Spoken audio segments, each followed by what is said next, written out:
Hello everybody, the purpose of this video today is to try and save you money and also time and effort.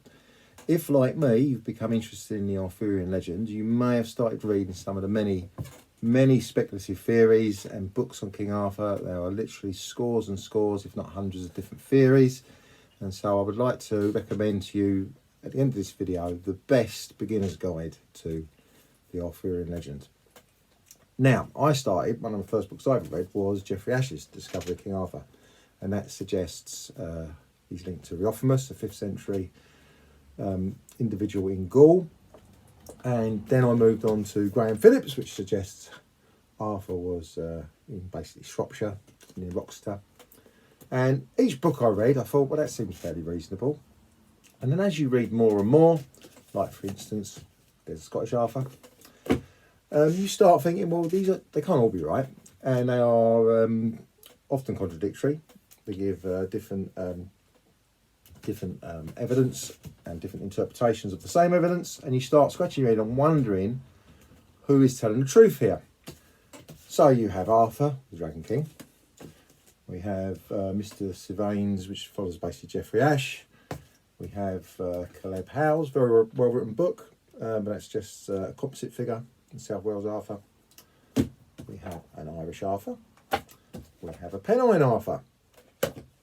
We have a South Wales Arthur and a composite figure.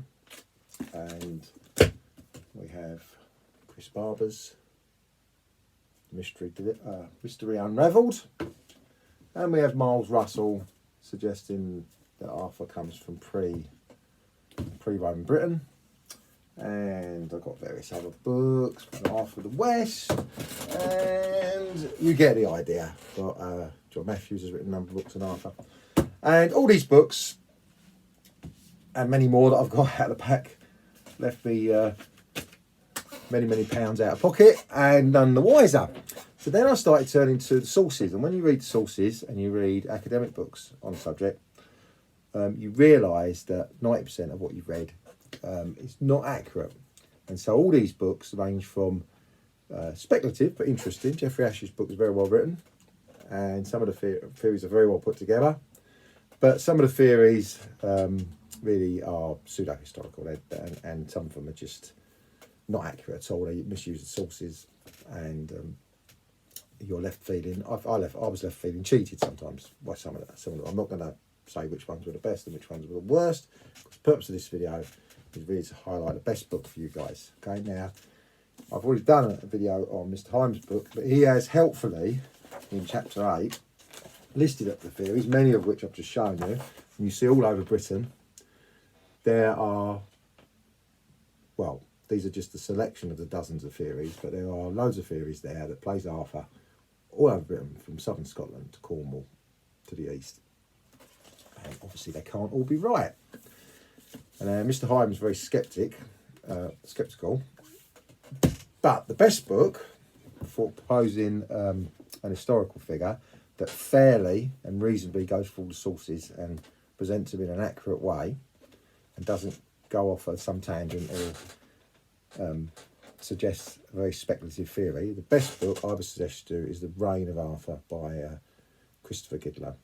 Okay, now it's been out for quite a while now. This version here, published in 2005. It's published by Sutton Publishing, and as I say, it is the best book for someone just coming into the legend, interested in some of the history behind it, want the facts.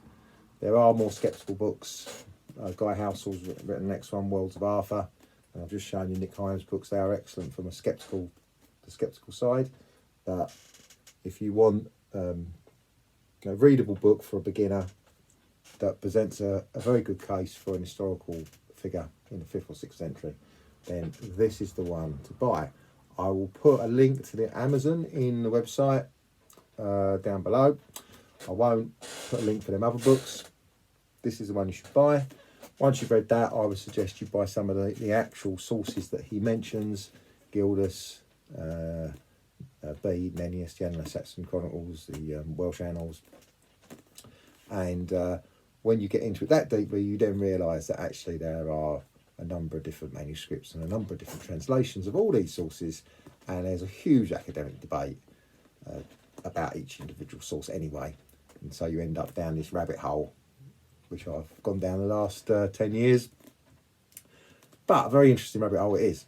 So I'll leave you with that. The Reign of King Arthur, one of the best beginner's guide books there are. My own poor attempt, which I'm going to shamelessly plug, goes down the same line. It tries to put all the evidence side by side. Doesn't try to suggest an actual figure. On balance, I would say that's better written.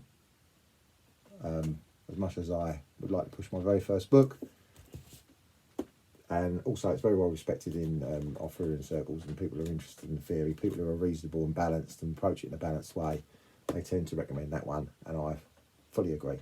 Okay, so I hope you enjoy that book. I hope buy my book too, but this is the best beginner's guide. Thank you very much, and goodbye.